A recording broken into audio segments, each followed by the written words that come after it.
Paz, Jesus. Graças a Deus. Glória a Jesus. Amém. Graças a Deus. Glória a Deus.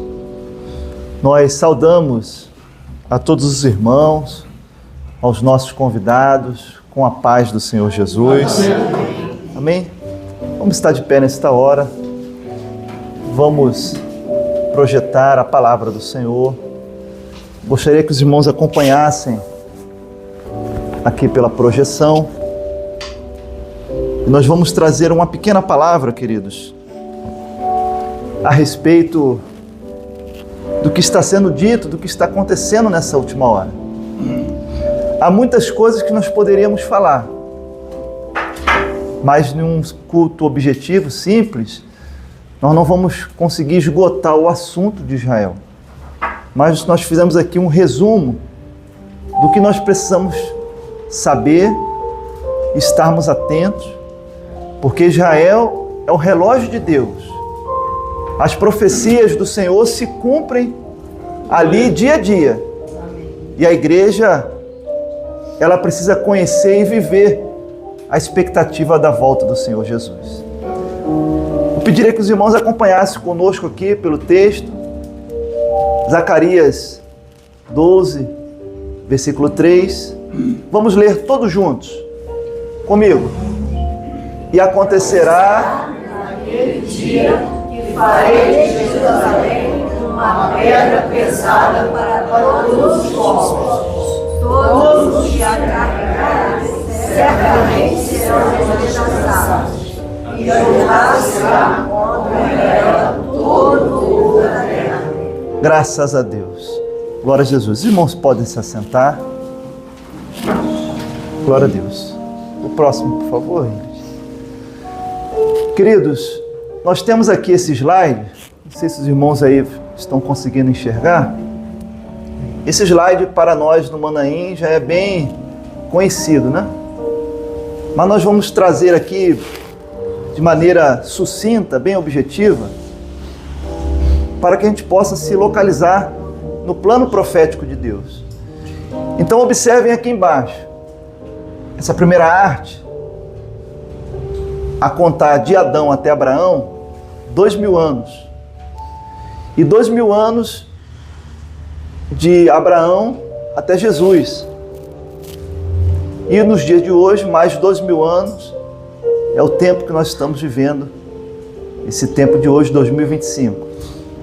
Então, de maneira objetiva, nós temos aqui algumas referências: Enoque, o dilúvio, o êxodo, a entrada em Canaã, Davi conquista Jerusalém, o cativeiro na Babilônia, o silêncio profético, que é esse intervalo, esse ente bíblico, né? De Mateus e Malaquias, aquelas páginas em branco ali, é exatamente esse período aqui. E nesse período onde se acentuou a filosofia, né, os grandes filósofos, né, da Grécia Antiga, se acentuou aqui nesse período. Por isso que quando Jesus chega, quando Jesus se manifesta, o ministério dele, havia uma influência muito grande da filosofia. No ano 70, Jerusalém é cercada. Também tem aqui uma referência de Martinho Lutero. E o ponto em que nós queremos abordar aqui, esse momento da chamada grande tribulação, a segunda vinda do Senhor Jesus e o arrebatamento da igreja. Então, queridos, de maneira bem objetiva, no plano profético de Deus, nós estamos aqui, na iminência do arrebatamento da igreja. Essa árvore, essa raiz aqui é tipificando aqui Israel, é tipo da figueira. Certa vez, o Senhor Jesus, no Evangelho de Mateus, ele disse: olha, observai a figueira. Quando seus ramos já começam a brotar, sabeis que está próximo o verão. E a figueira, como é Israel, ela brotou em 1948, com a criação do Estado de Israel. Então a figueira, ela já está dando os ramos, os frutos, e isso evidencia a volta do Senhor Jesus. E a nossa esperança é exatamente essa, a volta do Senhor Jesus. o arrebatamento da igreja. Agora, como nós temos falado no decorrer dos cultos, muitos fazem alguma confusão ou têm dúvidas a respeito da segunda vinda do Senhor Jesus e do arrebatamento. A primeira vinda do Senhor Jesus foi aqui, no nascimento. A segunda vinda será quando ele virá reinar o milênio na terra, em Jerusalém, após a tribulação. E nesse intervalo, nós estamos prestes a presenciar o arrebatamento da igreja.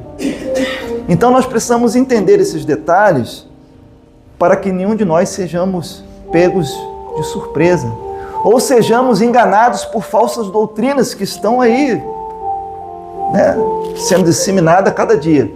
E esse ponto aqui, queridos, as bodas do Cordeiro, a igreja, o Senhor Jesus, esse período de 7 anos, quando acontecer o arrebatamento, Israel entrará na grande tribulação. Israel, o mundo e a igreja infiel. Os três primeiros anos e meio será de paz e a outra metade será da grande tribulação. Por quê? Nesse primeiro início aqui, o anticristo ele se revelará e ele fará aliança com os povos e trará paz sobre Israel. E o objetivo que os religiosos estão aguardando é que o anticristo ele fará paz, ele construirá o terceiro templo. Então, para eles, aquele que se levantar, conseguir trazer a paz, conseguir trazer a bonança e construir o terceiro templo, para eles esse será o Messias.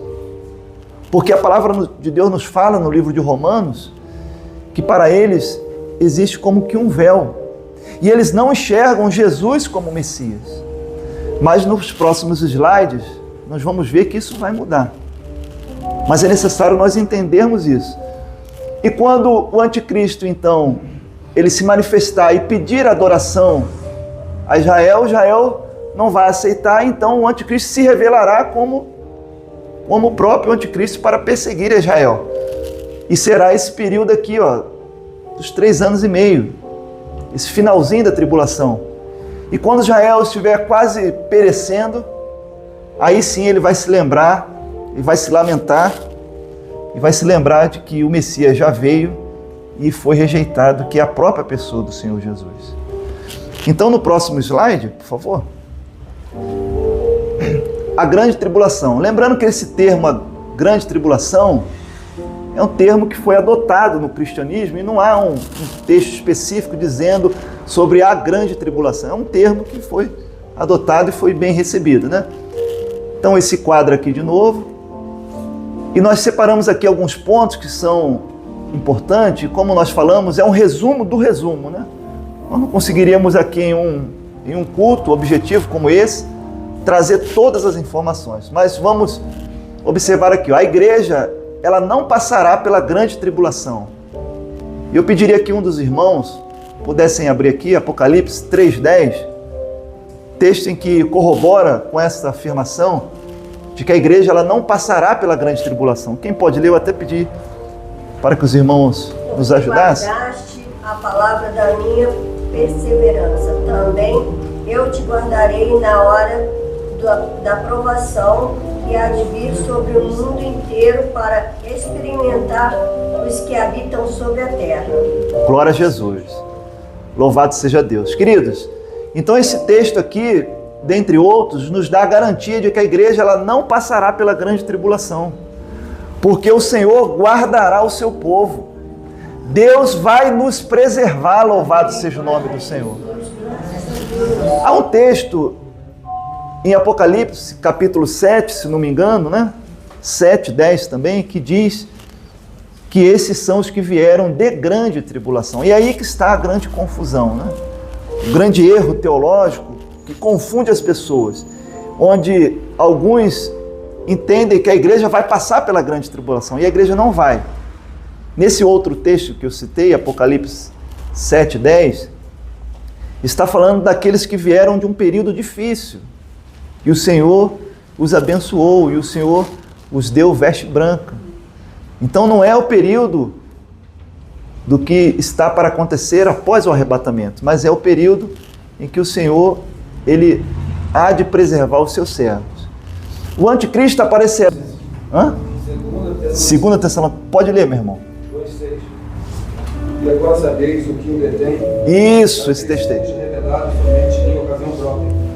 Com efeito, o mistério da iniquidade opera, e aguarda somente que seja afastado aquele que agora o detém. Isso, pode trazer a gravata, irmão. Queridos, o erro foi meu, tá? Porque são tantos textos que eu acabei me confundindo. O erro não foi seu não, tá, Zamboni? O erro foi meu aqui. Mas o que importa, queridos, aqui, ó, que o anticristo não aparecerá para a igreja enquanto a igreja estiver no mundo. O anticristo não se revelará. E muitos estão preocupados com o anticristo, irmãos. Não devemos estar preocupados com isso. Devemos estar preocupados, estarmos com a nossa vida no altar do Senhor. Porque o Senhor não nos deixará passar pela grande tribulação. Ele quer nos encontrar na posição, na comunhão, e o nome dele será glorificado. Haverá somente para Israel a segunda chance, porque volta o período da lei. Veja os irmãos aqui, ó, volta o período da lei. Porque Israel, como o Senhor Jesus veio, abriu-se a janela, Israel está aguardando. Quando a igreja for arrebatada, volta o período da lei. E eles voltam a sacrificar novamente. Então, para Israel que haverá a segunda chance, podemos dizer assim, né? Eu até coloquei aqui entre parênteses. Israel vai reconhecer Jesus como Messias. Agora sim, Zacarias 12:10. Sobre a casa de Davi e sobre os habitantes de Jerusalém derramarei o Espírito de graça e olharão para mim a quem trapasse Aquele a quem... e o pertencer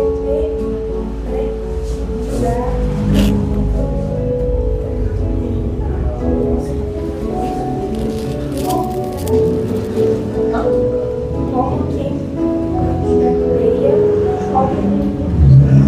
chorarão amargamente. por ele, como se chora na noite pelos primogênitos. Isso. Israel vai reconhecer Jesus como Messias, porque a palavra fala aqui, como a Luísa leu, que eles lamentarão por aquele que foi transpassado, como que por um filho primogênito, unigênito que morreu, e eles lembrarão do Senhor Jesus: olha, nós o transpassamos, nós o matamos, e ele era o Messias. Então Israel vai reconhecer aqui nesse período que é o final da grande tribulação. Então Jesus virá então com a igreja para reinar a partir de Jerusalém durante 1000 anos. E ele estabelecerá o seu trono, o seu reino, e nós reinaremos com ele. É o texto que diz, a palavra fala em Apocalipse, que nós seremos reis e sacerdotes, e nós iremos reinar com o Senhor, louvado seja Deus. Porque a igreja ela volta do período das bodas, e em Zacarias já está profetizado que Jesus então virá com a igreja, Israel então irá se converter ao Senhor, e haverá um grande pranto, uma grande tristeza, porque eles perderam a oportunidade. Mas a palavra fala que isso tudo é um projeto de Deus, que o Senhor endureceu os seus corações para que nós hoje tivéssemos o direito da salvação. Amém. Louvado seja Deus. Próximo slide. Isso. Qual é a posição da igreja então hoje? Às vezes nós ficamos preocupados com muitas coisas, irmãos, mas nós precisamos atentar aqui, ó. A igreja ela é mestra quando ela discerne o tempo profético que está vivendo. Então, profeticamente, nós precisamos entender, discernir o tempo que nós estamos vivendo. Por exemplo, hoje, pais contra filhos, o amor de muitos se esfriará, guerras e rumores de guerras e muitos outros acontecimentos, né? Esses são chamados por nós de os marcadores proféticos. Então a igreja ela discerne hoje o tempo que ela está vivendo, porque a palavra diz assim: quando tudo isso acontecer, olhai para cima, porque a vossa redenção está próxima.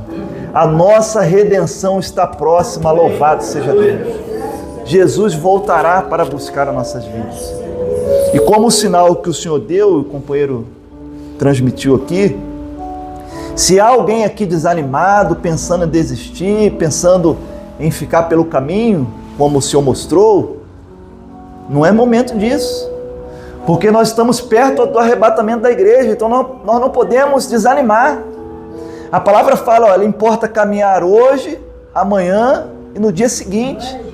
Irmã, irmão, caminha com o Senhor, porque a sua redenção está próxima, louvado seja Deus. Momento de nós nos animarmos, renovarmos as forças, caminharmos com o Senhor, porque o arrebatamento da igreja está próximo. Jesus está às portas, louvado seja Deus. E qual é a posição da igreja hoje? Essa daqui, ó. Buscai ao Senhor enquanto se pode achar, invocai-o enquanto está perto. Deixe o ímpio o seu caminho mau, e o homem maligno os seus pensamentos. Se converta ao Senhor, que se compadecerá dele. Torne para o Senhor nosso Deus, porque Ele é grandioso em perdoar. Louvado seja Deus. Eu peço desculpa aos irmãos a anotação que eu fiz, porque são muitos textos, né? E eu confesso que eu me embaracei ali. Mas o que importa é que os irmãos entenderam o recado, a revelação do Senhor. Então não fique preocupado. Olha, está tendo guerra lá, está tendo guerra aqui, é isso, é aquilo. Não fique preocupado com isso. Se preocupe em estar com a sua vida no altar do Senhor. Deus te fez um chamado e você não pode anular esse chamado. Esteja na posição. Deus não requer de ti mais do que você possa estar diante do Senhor. Ah, mas Israel, eu sou a favor de Israel, eu sou a favor... Não vamos entrar nessa questão. Vamos estar orando pela paz em Jerusalém, como diz a palavra, porque o Senhor nos guardará de todo mal. Ele guardará a nossa entrada, a nossa saída. O Senhor é o que te guarda, louvado seja o nome do Senhor. Vamos louvar ao Senhor, vamos glorificar ao nome do nosso Deus. Graças a Deus.